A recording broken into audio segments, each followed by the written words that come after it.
Halo Semutan Veteriner, saya Putri. Saya Fauzi. Nah, kita kembali lagi nih di podcast Veteriner on Air dari Balai Besar Veteriner Denpasar. Pada episode kali ini kita menghadirkan siapa nih Mas sebagai narasumber? Nah, episode kali ini kita akan menghadirkan sosok yang sudah mengabdi lebih dari 30 tahun nih Mbak Putri di Balai Besar Veteriner Denpasar. Jadi nggak usah terlalu berlama-lama lagi, kita sambut saja beliau Bapak Dr. Hewan Inyomandibio MP. Halo Pak Dok. Selamat datang Bapak. Selamat. Gimana kabarnya Pak Dok? Baik ya. sehat. Alhamdulillah. Mungkin bisa disapa dulu Pak, Semutan Veteriner yang ada di rumah. Halo Semutan Veteriner, salam sehat. Nah, di Mbak Putri, Pak Dok Dibia ini sudah lebih dari 30 tahun di Balai Besar Veteriner Denpasar.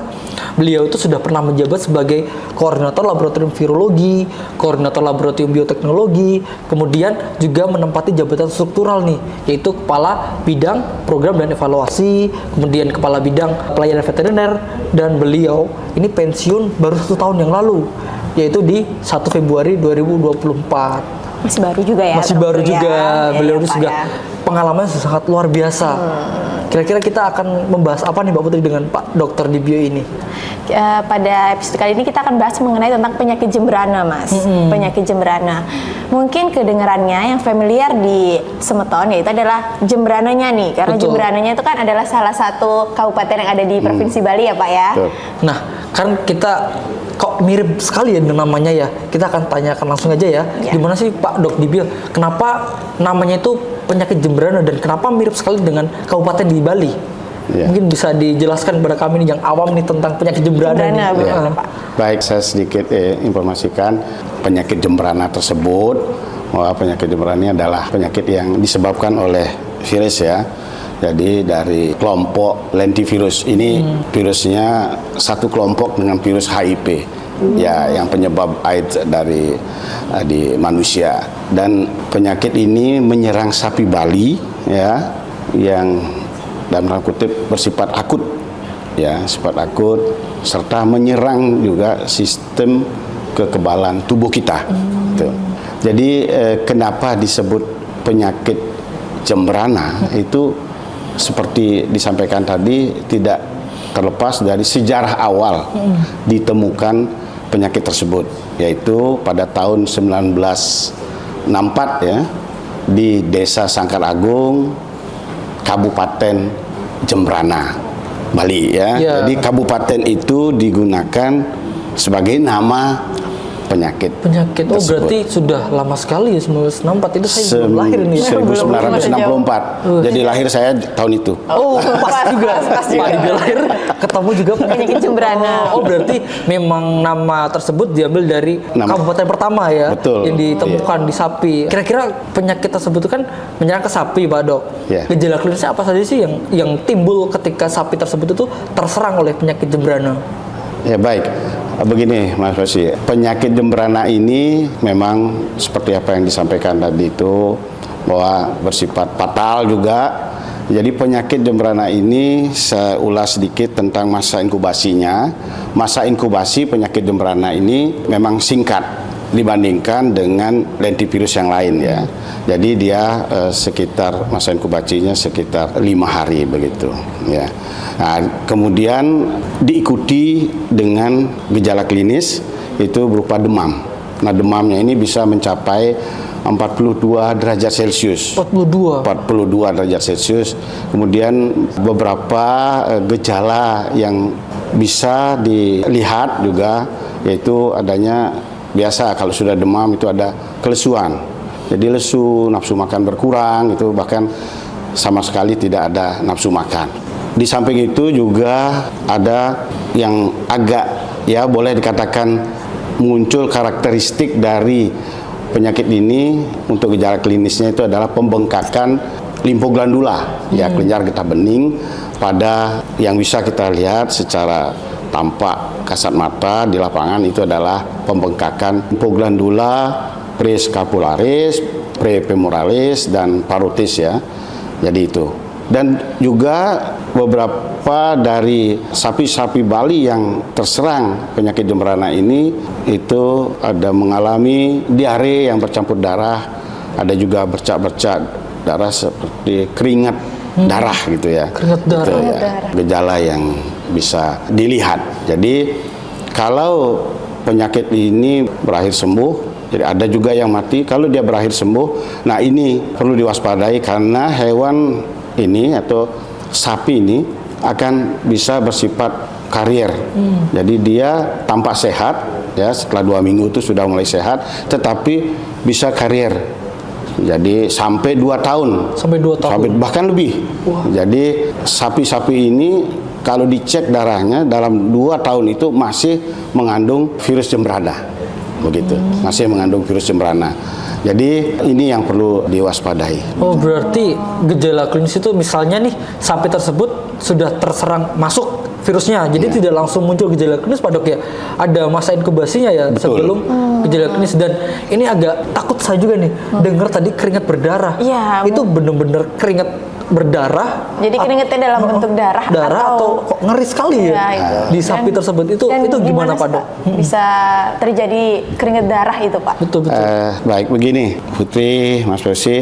Jadi kalau keringat berdarah itu adalah istilah saja ya, istilah saja. Keringat darah gitu ya. Aman.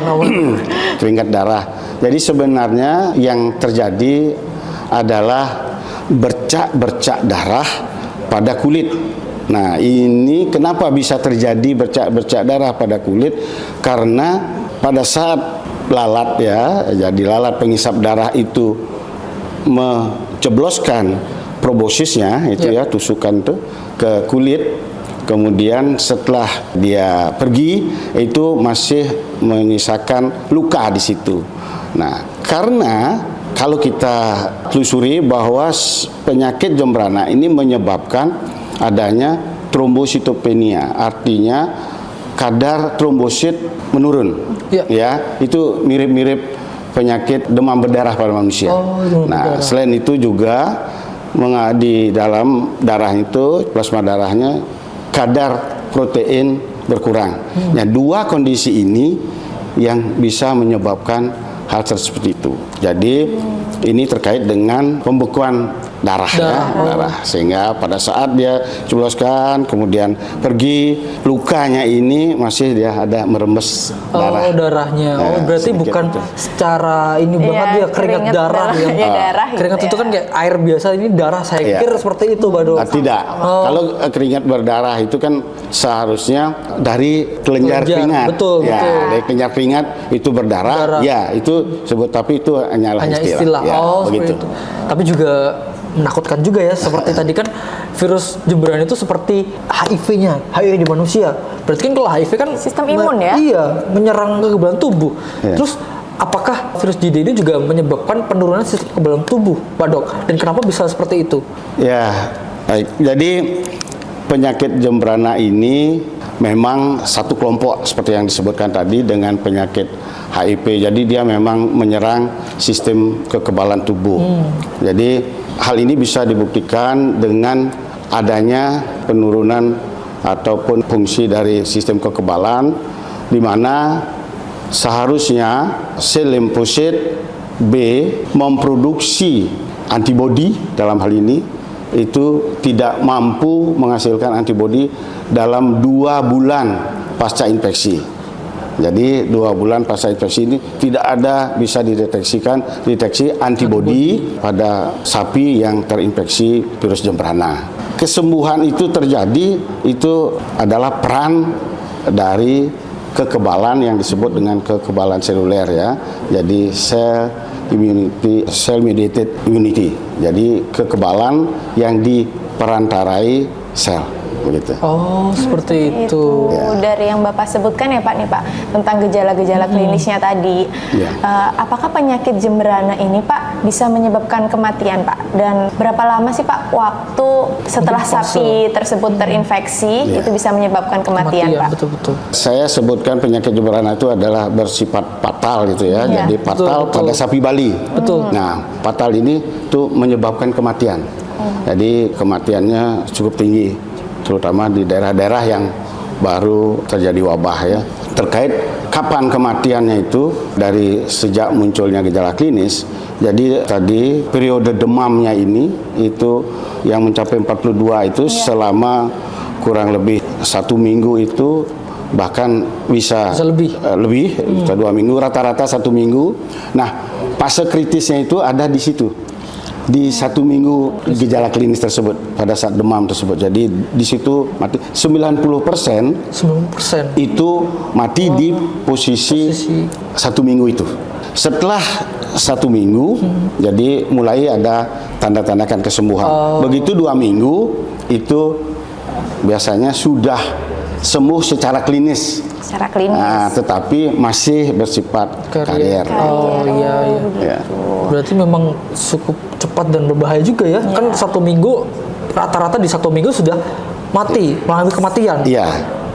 Jadi Sangat mengerikan. terbanyak di situ mati. Terbanyak di satu di minggu 90% di situ 90% matinya di Di jangka waktu 1 minggu itu. betul ya.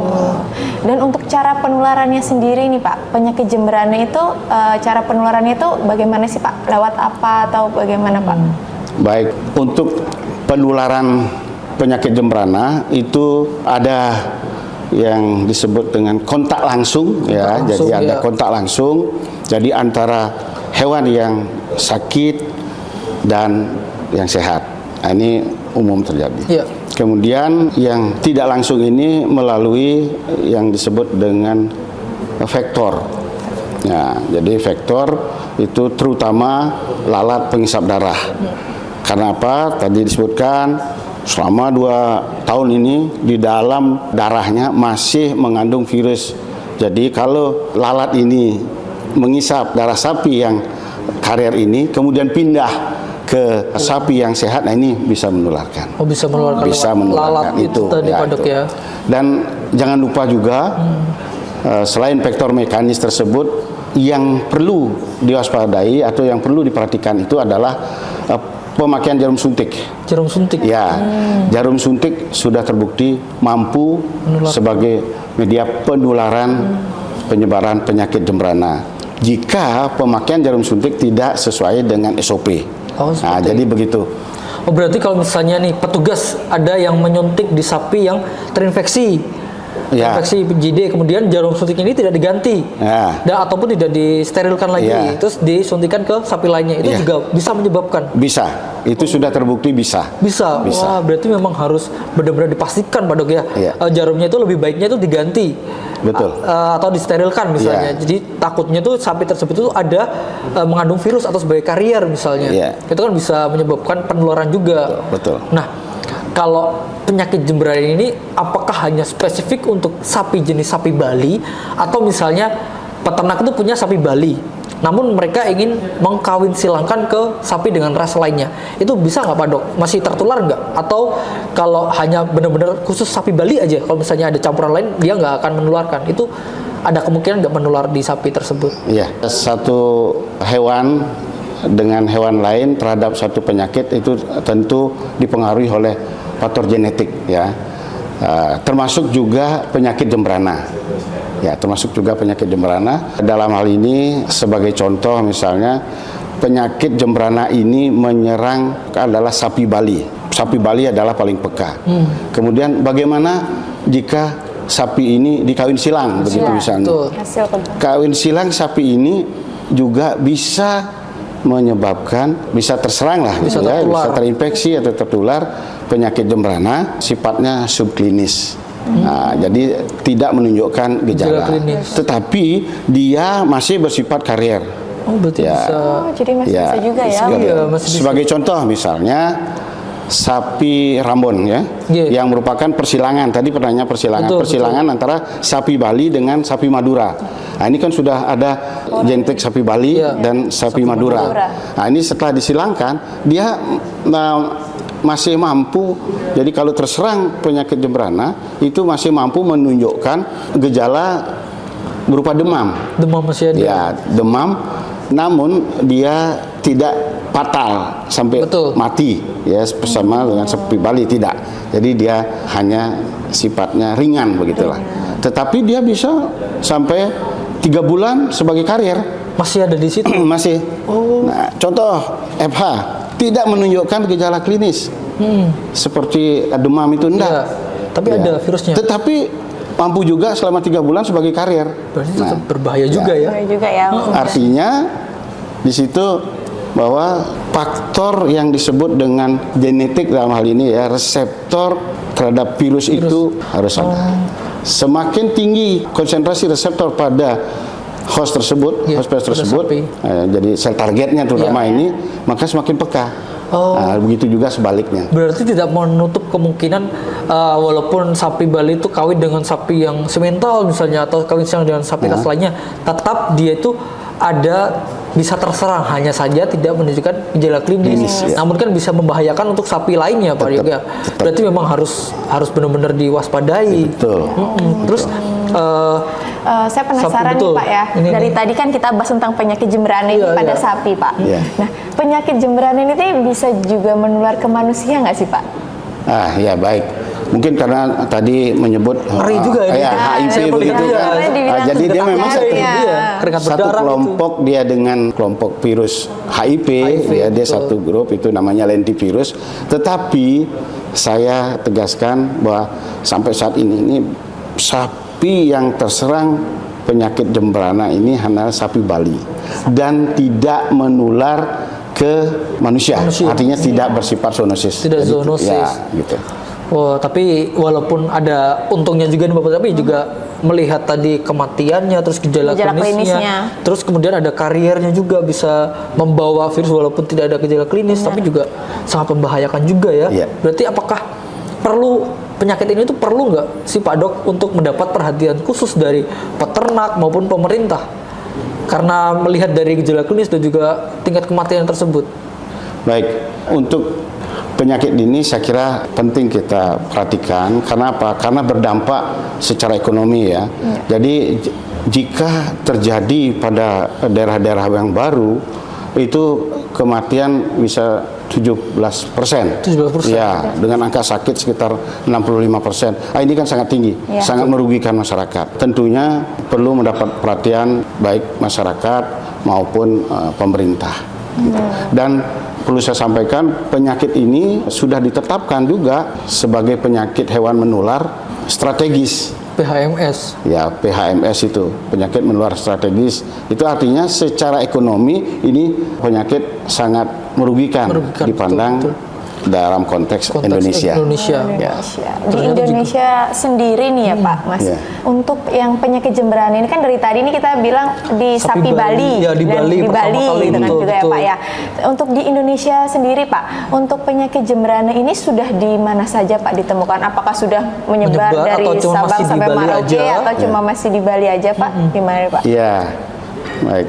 Untuk penyebarannya ya, sapi Bali itu kan hampir ada di seluruh Indonesia. wilayah di Indonesia ya, hampir 30% ya populasi itu adalah sapi Bali. Ya. Jadi yang sampai saat ini ya, data yang terbaru yang kami punya itu Pulau Bali, Pulau Bali. sudah ya, kemudian Sumatera, Sumatera sudah juga ya Pak? ya, Kalimantan dan Pulau Sulawesi. Sulawesi. Nah, sedangkan pulau-pulau lain seperti di NTB ada Lombok, Sumbawa, wilayah kita juga ada Flores, kemudian Timor itu, Sumba itu belum ada. Oh, masih belum tertular. Ya. Dan status Bali sampai saat ini memang dari hasil gambarannya, dari hasil surveillance kita ya, dari tahun 2015 Iya. sampai 2019, 5 tahun itu surveillance itu sudah diuji sampel-sampel darahnya dengan PCR ya. Iya. Itu sebanyak 59.000 lebih. Dan hanya 14 sampel. sampel yang positif mengandung virus jembrana. Jadi artinya proporsinya hanya 0,02%. Ya, di bawah 1%. Oh. Gitu. Nah, kan tadi disebutkan penyakit ini tuh sudah hampir di Indonesia. Semua empat pulau ya Iya, tadi 4 kalau pulau nggak ya. salah Namun kan pertama kali itu ditemukan di Provinsi Bali. Kenapa bisa sampai di Sulawesi, di Kalimantan? Apakah ada faktor lalu lintas hewan atau lalu lintas ternak yang bisa menyebabkan penularan atau penyebaran penyakit tersebut, Pak Dok? Ya, betul. Dugaan apa yang Mas Fauzi sampaikan tadi itu seperti itu. Jadi kenapa bisa misalnya dari Bali ke Sulawesi misalnya. pulau lain? Pulau lain ya, betul. Jadi ini adalah karena adanya status karier dari hewan tadi. Jadi sapi tadi yang kelihatannya sembuh, ya, secara klinis, tetapi di darahnya masih ada. Nah ini yang berbahaya. Kalau ini dilalu lintaskan ke antar pulau ya, nih, lintas antar pulau, di sana daerahnya memang daerah yang belum pernah, daerah baru nih, belum pernah ada kasus seperti itu, pasti akan terjadi penyakit jembrana ini dahsyat. Jadi wabah yang berarti dahsyat. memang dari karier tersebut yang tidak terdeteksi dari gejala klinis, Pak Dok ya? Ya. Tapi ke hewan karier itu kalau misalnya diuji PCR, apakah dia terdeteksi atau tidak juga? Kalau dia di sapi itu kan gejala klinis tidak ada, namun sapi tersebut merupakan karier, itu bisa nggak terdeteksi? Jadi sebelum dikirim diuji lab dulu gitu, bisa nggak terdeteksi? Jadi sampai saat ini memang beberapa metode uji yang digunakan bisa untuk diagnosa penyakit jembrana. Namun untuk uji yang lebih akurat ya, spesifik, lebih akurat dan cepat, itu memang menggunakan standar sekarang adalah PCR. Yang sapi-sapi yang mau dilalu lintaskan. Terutama sapi-sapi bibit ini, Mas. Oh, sapi bibit. Sapi bibit ini kan akan dipelihara nih. Nah, ini wajib untuk diuji untuk deteksi adanya karier atau tidak dengan PCR. Begitu. Berarti memang harus diperketat ya, lalu lintas atau persyaratan lalu lintasan hewan menggunakan PCR. Betul, harus ketat. Terus kemudian Pak Dok, kalau misalnya daerah tersebut itu sudah endemis misalnya penyakit jembrana, nah apakah bisa terjadi wabah misalnya? Itu bagaimana mekanisme? Kenapa langsung bisa menjadi wabah besar lagi gitu? Itu kan sudah lama misalnya sudah ada di situ, kemudian meledak lagi. Nah itu kira-kira kenapa bisa terjadi kalau misalnya seperti itu? Untuk terjadinya wabah yang bersifat ulangan, jadi dari daerah yang endemis itu bisa menjadi wabah lagi. Itu bisa terjadi karena satu adalah faktor proporsi hewan kebal itu menurun. Nah, jadi artinya jumlah hewan yang peka itu banyak. Nah, kenapa terjadi jumlah hewan peka yang banyak? Karena kita lihat ada kelahiran pedet, kelahiran pedet yang akan mempengaruhi adanya herd immunity. Demikian juga adanya kekebalan yang telah dimiliki sebelumnya oleh sapi-sapi di daerah endemis tersebut menurun. Jadi dua ini bisa menurunkan herd immunity. Dengan herd immunity yang rendah, jika terjadi kasus ini biasanya terjadi kembali meledak kembali ya. Itu di Bali itu sekitar 4 sampai 5 tahun biasanya berulang. Nah, dari kejadian seperti itu di kita sebelumnya. Biasanya berulang. Dan untuk pencegahan penyakit jembrana sendiri nih Pak, apakah sudah ada vaksin Pak untuk penyakit jembrana ini? Tadi kan disebutkan ada kekebalan, immunity gitu. Apakah sudah ada vaksinnya nih Pak? Vaksin jembrana. Dalam rangka untuk pengendalian penyakit jembrana di lapangan, ini pemerintah sudah menyiapkan vaksin. Jadi vaksin jembrana itu sudah ada. Perlu saya sampaikan juga bahwa vaksin jembrana yang ada saat ini itu memang di BPPET Denpasar ini dikaji awalnya, kemudian sudah dilakukan uji lapang, mampu memberikan kekebalan sekitar 70%. Ya mungkin lebih, 70%, minimal 70% itu sudah bisa memberikan perlindungan pada sapi-sapi di satu populasi. Dan saat ini vaksin tersebut sudah diproduksi secara besar-besaran oleh Balai Besar Veteriner Parma ya, Puspetmas Puspetmas. Surabaya. Oh iya. Puspetmas Surabaya. Jadi Awalnya kita BPVET seperti dulu. itu. Ya, jadi dibawa ke sana. Mungkin sekedar informasi nih Mbak Putri. Jadi buat Semeton, Balai Besar Veteran Denpasar itu merupakan laboratorium rujukan nasional nih tentang penyakit jembrana. Jembrana. Makanya tadi Pak Dok Dibia bilang itu BPVET mengkaji tentang vaksin jembrana. Memang dari awal BPVET dahulu Pak Dok ya. Kemudian baru diproduksi massal oleh di Puspetmas. Puspetmas Jadi Surabaya memang ya. BPVET ini merupakan laboratorium rujukan terkait penyakit jembrana nih Semeton. Gitu. Jadi memang harus waspada juga ya penyakit ini ya. Ada vaksin, kemudian dari gejala juga sangat berbahaya. Benar-benar. Selain tadi kan Bapak sempat menyebutkan ya Pak ya mengenai vaksin. Sebenarnya ada upaya lain nggak sih Pak dari pemerintah Indonesia ini untuk mencegah penyebaran penyakit jembrana ini Betul, Pak? selain vaksinasi. Selain vaksinasi Pak. Ya, baik. Ini peran pemerintah ini sangat diharapkan dalam rangka pengendalian, pencegahan, pengendalian dan pemberantasan penyakit jembrana ini. Jadi selain vaksinasi itu memang pada peternak Ya. kita berharap untuk tetap melakukan vaksinasi secara rutin ya. Kemudian menjaga kandang, kebersihan kandang, termasuk juga pengendalian vektor. Ya. Ya. Dan jangan lupa bahwa jika memelihara sapi Ya. itu jangan mengambil bibit dari daerah yang tertular. Nah ini akan Sangat berisiko. berisiko. Jadi pastikan pengambilan bibit itu dari daerah yang memang bebas dari penyakit jembrana biar Ya. tidak membawa karier tadi Ya. itu ya. Oh, seperti itu. Jadi pengendalian vektor ini ingat itu menggunakan insektisida yang ramah lingkungan ya. Jadi tidak. insektisida Ya. yang ramah lingkungan. Itu tuh malah jadi merusak lingkungan kan Ya. juga bahaya juga begitu Ya, tuh. ya, ya, Kemudian itu kan tadi sudah ada vaksinasi berarti kan vaksinasi jembrana. Cuman untuk yang hewan karier nih Pak Dok, itu bisa nggak kira-kira hewan karier itu bisa sembuh? Atau harus ada penanganan khusus untuk hewan karier ini setelah dia membawa penyakit tersebut walaupun tidak ada gejala klinis, apakah bisa sembuh sendiri atau perlu penanganan khusus?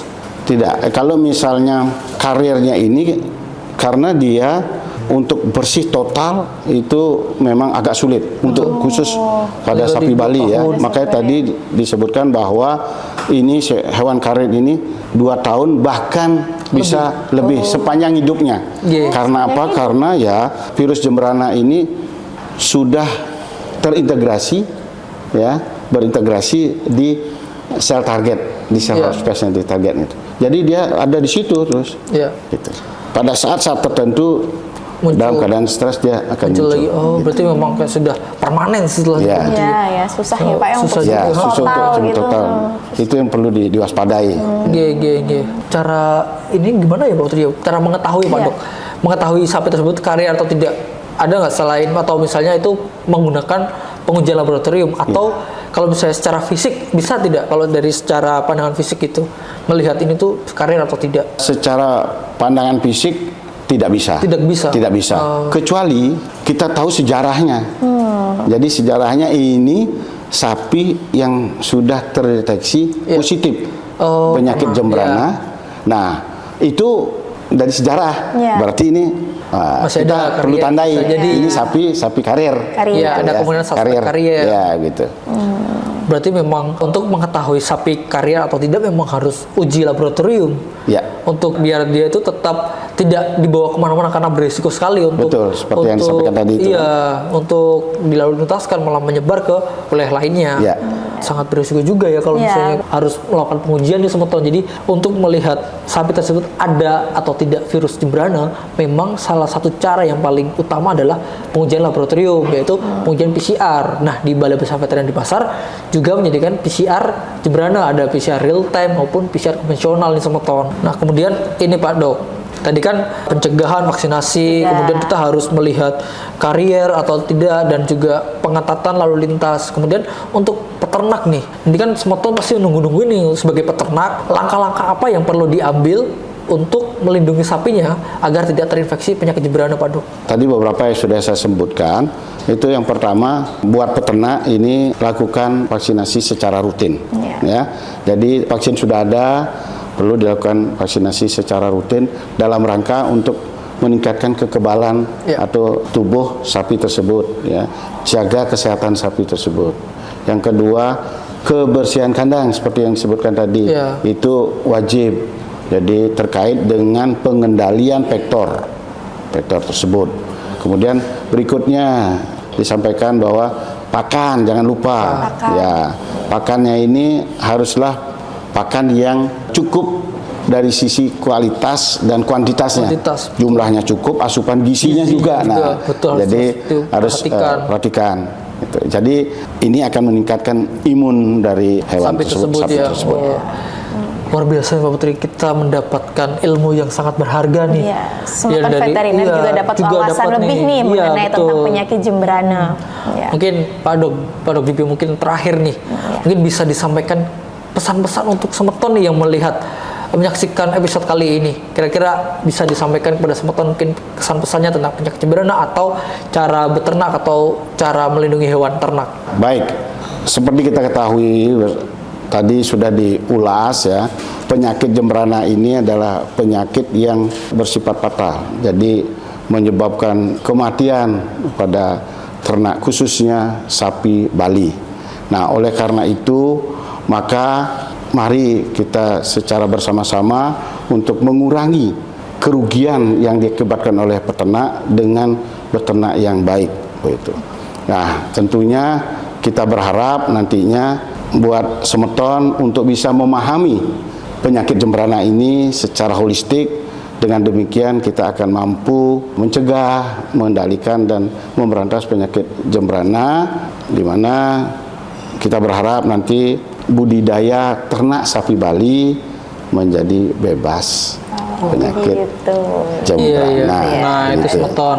Semoga episode kali ini tuh menambah wawasan bagi semeton ya yang menyaksikan tentang penyakit jembrana yang ternyata cukup berbahaya Mbak Putri ya. Iya, benar. Bapak, terima kasih banyak sudah meluangkan Betul, waktunya terima kasih untuk banyak. mengisi acara VOA pada Terima kasih ini. juga saya sudah diundang ini. Iya, Iya, mohon Pak. maaf apabila kita punya banyak kesalahan dalam dalam perkataan, penyampaian. perbuatan. Sama-sama. Maaf. Iya. Sama-sama. Iya. Ya, Bapak. Nah, semeton, demikian episode kali ini yang membahas tentang penyakit jembrana dan cara pencegahannya. Terima kasih atas kesediaan waktu semeton untuk menyaksikan sampai akhir. Mohon maaf, kami berdua mohon maaf apabila ada perkataan yang salah, perbuatan kami yang salah. Ya. Sampai berjumpa di episode VOA selanjutnya. Sampai jumpa. Sampai jumpa. Oke.